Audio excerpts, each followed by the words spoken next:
Welcome to students for the today's online class.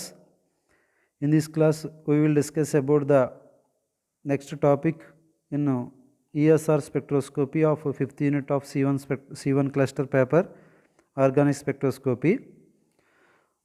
You have already discussed the basic principle of ESR spectroscopy and instrumentation, and also discuss comparison between NMR spectroscopy and ESR spectroscopy.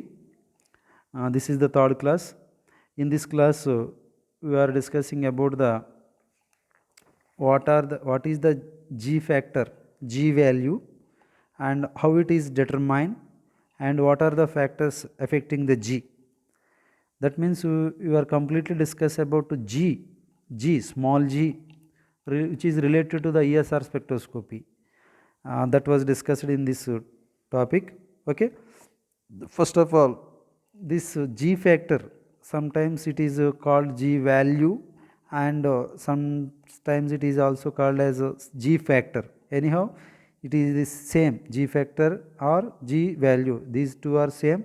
In some textbooks also it is called as Landis, the scientist name who is proposed and is worked more on this value and this topic, so that it is also called the Landis splitting factor also. This is also called as Landis splitting factor.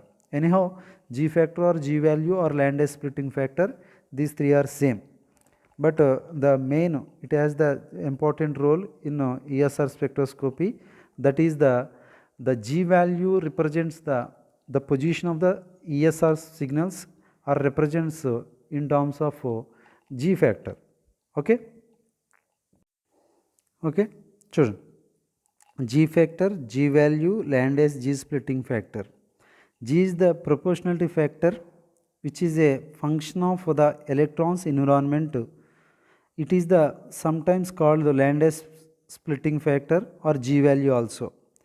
In ESR spectrum, the position of the lines are denoted in terms of G value, which is expressed as the function of the microwave frequency and external magnetic field at resonance time. Okay. ఇది spectrum, మనకి ఇలా spectrum ఉంటుంది కదా, ESR spectrum ఉంటుంది ఇలాగా. ఈ ESR స్పెక్ట్రమ్కి సంబంధించి ఈ పొజిషన్, ఈ సిగ్నల్ ఏ పొజిషన్లో ఉంది, ఈ సిగ్నల్ ఏ పొజిషన్లో ఉంది, ఈ సిగ్నల్ ఏ పొజిషన్లో ఉంది, ఈ ఎక్స్ యాక్సిస్ మీద ఏం తీసుకుంటామంటే g value. The position of the signal is represented in terms of g value.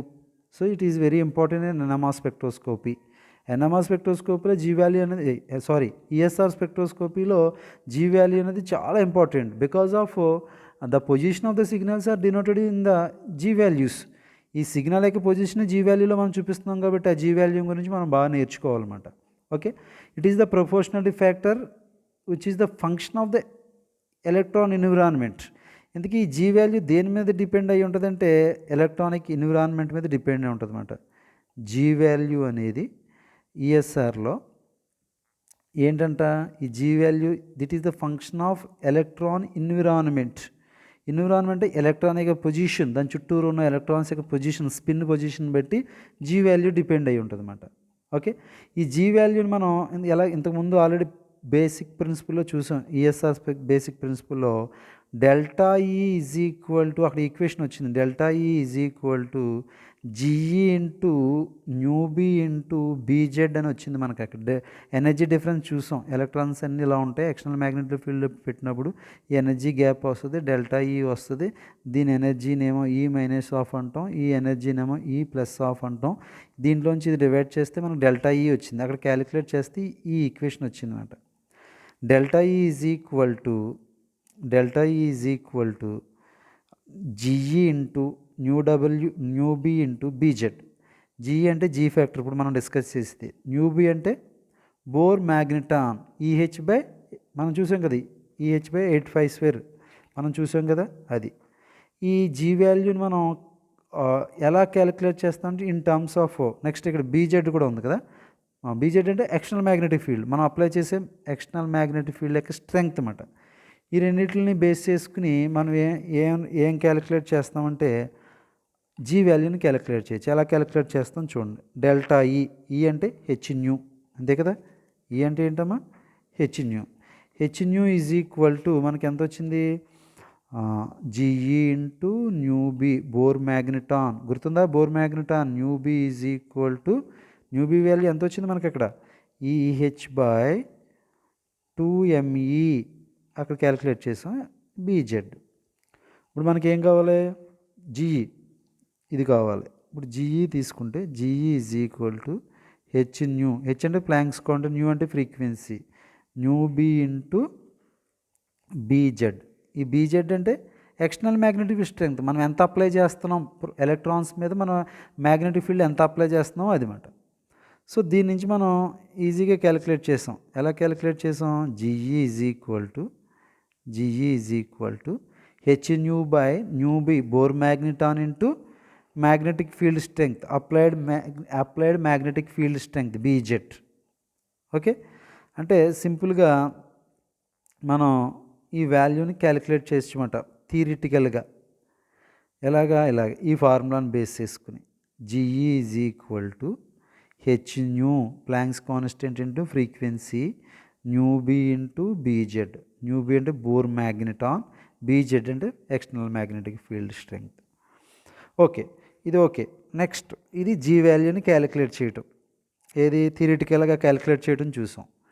ఇప్పుడు ఈ జీ వాల్యూని ఎఫెక్ట్ చేసే వాల్యూస్ ఎలా ఉంటాయి? What are the factors affecting the G value? Factors affecting the G value చూద్దాం. Factors affecting g value. Okay, ఏంటంటే first factor ఏంటంటే it is not a constant. ఇది గుర్తుపెట్టుకోండి, not a constant.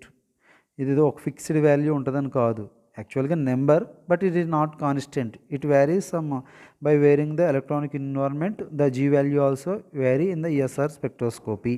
First of all గుర్తుపెట్టుకుని, constant కాదు, అన్నిటికీ ఒకే value ఉండదు.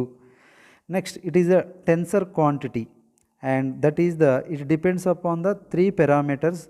What is that three parameters means magnitude, direction and arbitrary number of the indices. Okay, it is a tensor quantity. It depends upon three parameters. Magnitude మీద depend అవుతుంది, direction మీద depend అవుతుంది, arbitrary number మీద కూడా, indices యొక్క arbitrary number మీద కూడా depend అయ్యి ఉంటుంది.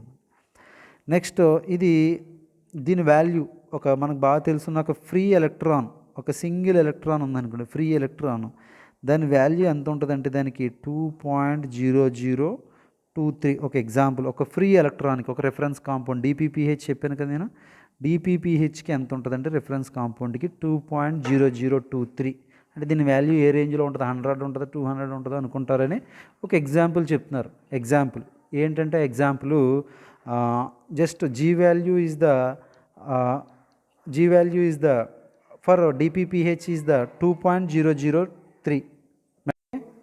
G value 2.0023 అంత ఉంటుంది ఒక ఫ్రీ ఎలక్ట్రాన్కి. The metal ions the G value often greatly differ from the free electron value. అదే ఒక మెటల్ తీసుకున్నాం అనుకోండి, మెటల్ అయాను, ఐరన్, కోబాల్టో, వాటి వాల్యూతో పోలిస్తే ఈ వాల్యూ ఫ్రీ ఎలక్ట్రాన్ అంటే ఆర్గానిక్ కాంపౌండ్స్లో ఫ్రీ ఎలక్ట్రాన్కి ఉండేటువంటి వాల్యూకి చాలా డిఫరెన్స్ అనేది ఉంటుంది అన్నమాట. Okay, the magnitude of G value depends upon the orientation of the molecule containing the unpaired electrons with respect to the magnetic field. మనం తీసుకున్న అన్పేర్డ్ ఎలక్ట్రాన్ యొక్క orientation మీద డిపెండ్ అవుతుందంట. ఓరియంటేషన్ మీద డిపెండ్ అయ్యి దాని మ్యాగ్నిట్యూడ్ G వాల్యూ ఎంత ఉండాలి, ఎక్కువ ఉండాలో తక్కువ ఉండాలనేది డిపెండ్ అయ్యి ఉంటుంది అన్నమాట. ఓకే, నెక్స్ట్ పాయింట్ ఏంటంటే in solutions or in the gas phase. సాలిడ్స్లో అయితే ఇప్పుడు దాకా చూసాం. సొల్యూషన్లో కనుక లేదా గ్యాస్ ఫేజ్లో కనుక చూస్తే G value is the overall the orientation because of the free motion of the molecule. అంటే G వాల్యూని గ్యాస్ స్టేట్లో సొల్యూషన్లో ఒక పర్టికులర్ డైరెక్షన్ ఉండదు కదా, ఒక పర్టికులర్ డైరెక్షన్ ఉండదు కాబట్టి G వాల్యూని ఏం చేస్తారంటే యావరేజ్ చేసేస్తారు మొత్తం. ఆ ఎక్స్ డైరెక్షను, వై డైరెక్షను, అన్ని ఓరియంటేషన్లో వచ్చిన G వాల్యూని యావరేజ్ చేస్తాం. 3 డైరెక్షన్ వచ్చినాయి అనుకో, 3 డైరెక్షన్ G వాల్యూని క్యాలిక్యులేట్ చేసేసి బై 3 చేసేస్తాం అన్నమాట. ఓకే, ఇన్ సొల్యూషన్ చూడండి. ఇన్ కేస్ సాలిడ్స్లో అయితే పర్టికులర్ డైరెక్షన్ ఉంటుందంటమ్మా G వాల్యూ. In case of solids it is method in the particular direction, ఒక సింగిల్ డైరెక్షన్లో దాన్ని క్యాలిక్యులేట్ చేస్తాం. But in case of solutions and ఇంకోటి ఏంటి సొల్యూషన్స్ గ్యాసెస్, వీటికి పర్టికులర్ డైరెక్షన్ ఉండదు కదా. మోషన్ మాలిక్యూల్స్ అనేవి అన్నీ కూడా అన్ని డైరెక్షన్లోనూ కూడా అందులో ఎలక్ట్రాన్స్ రొటేట్ అవుతాయి ఆల్ డైరెక్షన్లో, ఇలాగా ర్యాండమ్ మోషన్లో ఉంటాయి. కాబట్టి ఆల్ డైరెక్షన్లో అన్ని ఓరియంటేషన్లో వచ్చిన జీ వాల్యూని యాడ్ చేసుకుంటా వెళ్ళి ఎన్ని అయితే డైరెక్షన్లో యాడ్ చేసామో దాన్ని బై చేసేస్తారు, యావరేజ్ చేసేస్తారు అన్నమాట. ఓకే, నెక్స్ట్ దీంట్లో ఇంకో ఇంపార్టెంట్ ఏంటంటే జీ వాల్యూ 2 టైప్స్ కింద ఉంటుంది అన్నమాట. జీ వాల్యూ 2 టైప్స్ కింద ఉంటుంది. One is the isotropic g value. Second one is the యానిసోట్రోపిక్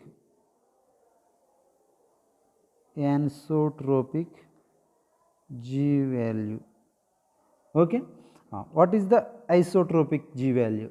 If the paramagnetic radical or unpaired electron radical or ion located in a perfectly cubic crystal site that is either in octahedral or tetrahedral, the G value is independent of the orientation of the crystal. That type of crystals and the value is called the isotropic. అంటే చూడండి, ఒక crystal తీసుకోండి, solid ఒక crystal తీసుకోండి. ఈ crystal కనుక perfect cubic crystal అంటే ఒక పర్టికులర్ షేప్ అనేది ఉందనుకో, టెట్రాయిడల్ కానీ ఆక్టాహెడ్రల్ కానీ, ఇంకా టెట్రాయిడల్ అంటే టెట్రాయిడల్ షేపే ఉండాలి దానికి, ఆక్టాహెడ్రల్ అంటే ఆక్టాహెడ్రల్ షేపే ఉందనుకోండి. ఇంకా ఇటువంటి క్రిస్టల్స్కి g value is not depending on orientation మీద డిపెండ్ అవ్వదంట. ఏది మాలిక్యూల్ యొక్క ఓరియంటేషన్ మీద డిపెండ్ అవ్వదన్నమాట. ఎప్పుడు టెట్రాహెడ్రల్ స్ట్రక్చర్ కానీ ఆక్టాహెడ్రల్ స్ట్రక్చర్ కానీ అటువంటి క్యూబిక్ క్రిస్టల్ స్ట్రక్చర్ ఒక పర్ఫెక్ట్ క్రిస్టల్ అయితే కనుక, పర్ఫెక్ట్ క్యూబిక్ క్రిస్టల్ అయితే ఎయిదర్ ఆక్టాహెడ్రల్ ఆర్ టెట్రాహెడ్రల్ ఏదైనా అవ్వచ్చు. అయితే కనుక జీ వాల్యూ అనేది వాటి మీద డిపెండ్ అవ్వదు. దేని మీద డిపెండ్ అవ్వదు?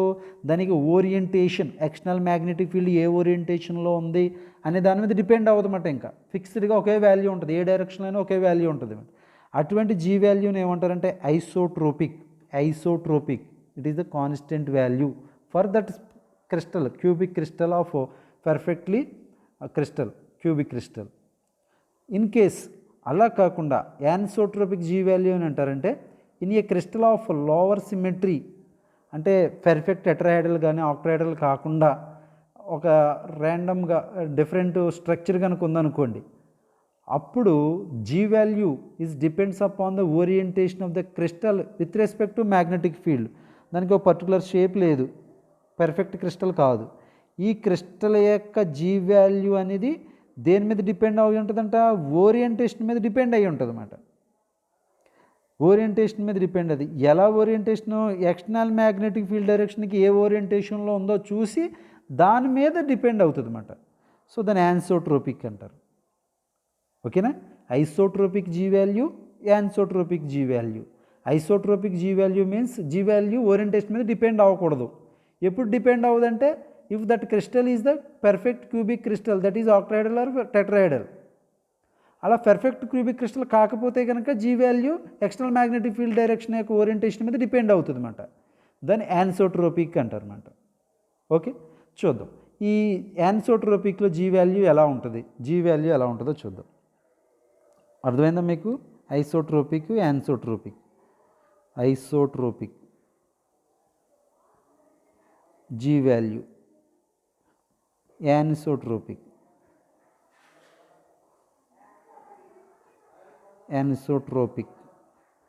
జీ వాల్యూ ఓరియంటేషన్ మీద డిపెండ్ అవ్వదు. ఇది పర్ఫెక్ట్ క్యూబిక్ క్రిస్టల్కి అన్నమాట. పర్ఫెక్ట్ క్యూబిక్ క్రిస్టల్ ఇది ఓరియంటేషన్ మీద డిపెండ్ అవుతుంది అన్నమాట. ఓకే, ఇప్పుడు డిపెండ్ అయిన దానికి జీ వాల్యూ ఎలా క్యాలిక్యులేట్ చేస్తారు? ఫర్ ఎగ్జాంపుల్ ఎక్స్ డైరెక్షన్లో జీ వాల్యూ జీఎక్స్, వై డైరెక్షన్లో జీవై, జెడ్ డైరెక్షన్లో జీజెడ్ అనుకున్నాం అనుకోండి, రెస్పెక్ట్ ఎక్స్వైజెడ్ డైరెక్షన్లో ఉన్నాయనుకోండి. ఇప్పుడు జెడ్ యాక్సిస్ గనక ఎక్స్టర్నల్ మ్యాగ్నెటిక్ ఫీల్డ్కి ప్యారలల్గా ఉందనుకోండి, జీ వాల్యూని దేంతో చూపిస్తారంటే జీ ప్యారలల్ అంటారు. జీ ప్యారలల్ అంటారు. ఓకే, ఇలా 2 లైన్స్ 11 కింద రాయాలి. ఇలాగ 11 కాదు, ఇది ప్యారలల్ అని అర్థం అన్నమాట. ఇలా చూపిస్తారు జీ వాల్యూని, జీ ప్యారలల్ అంటారు. ఎప్పుడైతే ఎక్స్ డైరెక్షన్కి ప్యారలల్గా ఉంటే జీ ప్యారలల్ అంటారు. అలా కాకుండా అదే జెడ్ డైరెక్షన్కి పెర్పెండిక్యులర్గా ఉందనుకోండి, ఇలా పెర్పెండిక్యులర్గా ఉందనుకో, ఆ జీ వాల్యూ ఏమంటారంటే జీ పెర్పెండిక్యులర్. ఇలా టీని రివర్స్ చేసి చూపిస్తారు. జీ పెర్పెండిక్యులర్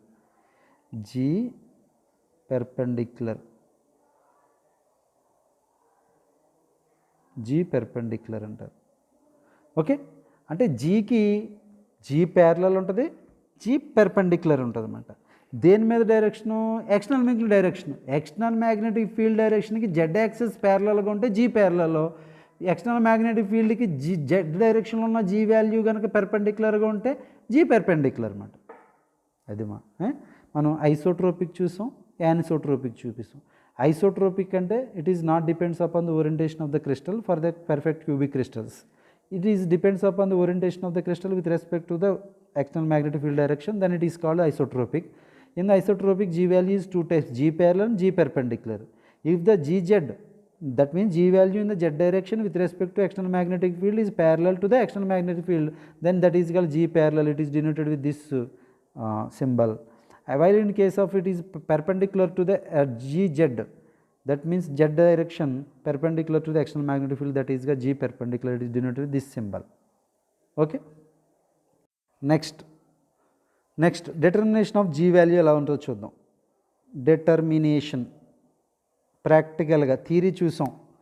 థియరీలో ఇందాక ఫార్ములా చూపించాను కదా మీకు, హెచ్ న్యూ నుంచి క్యాలిక్యులేట్ చేస్తాం, H nu by nu B into BZ. ఇప్పుడు మనం దాని మీద ఫ్యాక్టర్స్ ఎలా మారుతుంది వాల్యూ చూసాం. ఇప్పుడు డిటర్మినేషన్ ఆఫ్ జీ వాల్యూని ఎలా డిటర్మైన్ చేస్తాం. Okay students, now you can see the determination of G factor. For determination of G factor you require the one reference compound, that is already say that is DPPH. Okay, how the G value is determined here in our notes is given. In order to measure the value of G, the best method is the measure the field separation between the center of the unknown spectrum and the reference substance whose G value is a accurately known spectrum. The middle value is called the G factor. That means first of all you can draw the spectrum of known compound, that is the reference compound, that is a standard compound whose G value is known, that is 2.0036, that is DPPH.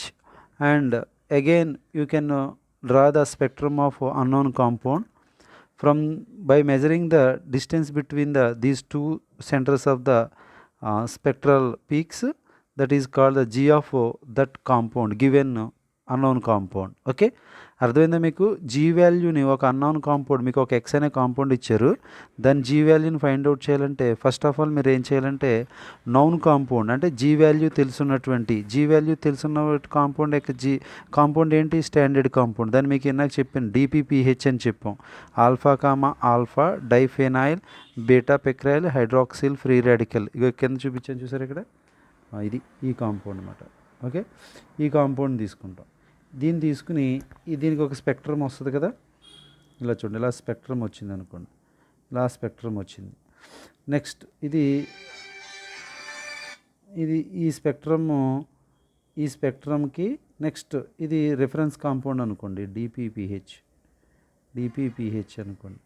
Next దీని తర్వాత ఇంకొక peak unknown compound, మనకి దేనిది అయితే G value కలదుకోండి, దీనికి central మధ్యలో ఈ డిస్టెన్స్ని ఈ unknown కాంపౌండ్కి సంబంధించిన జీ వాల్యూ కింద చెప్తాం అన్నమాట. ఓకే, ఇక formula g is equal to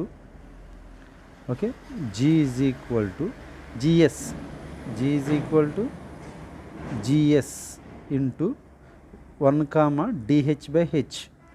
okay, g అంటే the required g value of compound and GS is the G value of Landis G factor of standard compound. 1 minus DH. DH means field separation between the sample and standard compound. అంటే standard కాంపౌండ్కి ఎంత field apply చేసాం, next మన sample మన unknown కాంపౌండ్కి ఎంత field apply చేసాం, దాని difference.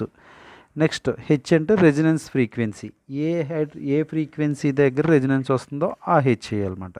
అది ఈ ఫార్ములాలో సబ్స్టిట్యూట్ చేసుకుంటే మనకి ఏమొచ్చేస్తుంది అంటే ఆ పర్టికులర్ కాంపౌండ్కి సంబంధించిన జీ వాల్యూ అనేది మనం ఫైండ్ అవుట్ చేయొచ్చు అన్నమాట.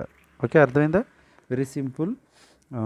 G value determination is determined by taking one known compound, that is reference compound or standard compound, whose G value is correctly known, that is the 2.0036, and by drawing the spectrum ESR. And again you can draw the spectrum of unknown compound, and the centers of the distance between the centers of these two peaks is refers the G value of that unknown compound. Okay, and by calculation you can measure the G value by this formula, that is G is equal to Gs into 1 minus dH by H. G is the given unknown compound G value, Gs is the standard G value, dppH value, and this value is 2.0036. dH is the field separation between the sample and standard substance, and H is the resonance frequency. That's all. Okay అమ్మా, ఇక్కడతోటి G value అంటే ఏంటి, G వాల్యూని థియరిటికల్గా మనం ఎలా measure చేస్తాం, and G వాల్యూని influence చేసే factors ఏంటి, యానిసోట్రోపిక్ జీ వాల్యూ అంటే ఏంటి, ఐసోట్రోపిక్ జీ వాల్యూ అంటే ఏంటి, యానిసోట్రోపిక్ జీ వాల్యూ అంటే ఏంటి చూసాం. అండ్ ప్రాక్టికల్గా ఎలా మెజర్ చేయాలో, స్పెక్ట్రమ్ ద్వారా మనం ఎలా మెజర్ చేయాలో జీ వాల్యూ కూడా మనం చూసాం అన్నమాట. ఇది జీ వాల్యూ గురించి టోటల్గా. G value or g factor and Lande's splitting g value. Okay, anyhow Lande's g value అన్న, జీ ఫ్యాక్టర్ అన్న, జీ వాల్యూ ఏది అడిగినా సరే ఇదంతా రాయాలి. జీ వాల్యూ అంటే ఏంటి, జీ వాల్యూని ఇన్ఫ్లుయెన్స్ చేసే ఫ్యాక్టర్స్ ఏంటి, అంటే దాంట్లో ఆ వాల్యూస్ ఎలా ఉంటాయి మీకు నేను ఇందాక ఎక్స్ప్లెయిన్ చేశాను. It is not a constant, it is a tensor quantity, that's అలా. ఓకే, అది మీరు చూడండి. నెక్స్ట్ టాపిక్ నెక్స్ట్ క్లాస్లో చూద్దాం. ఓకేనా?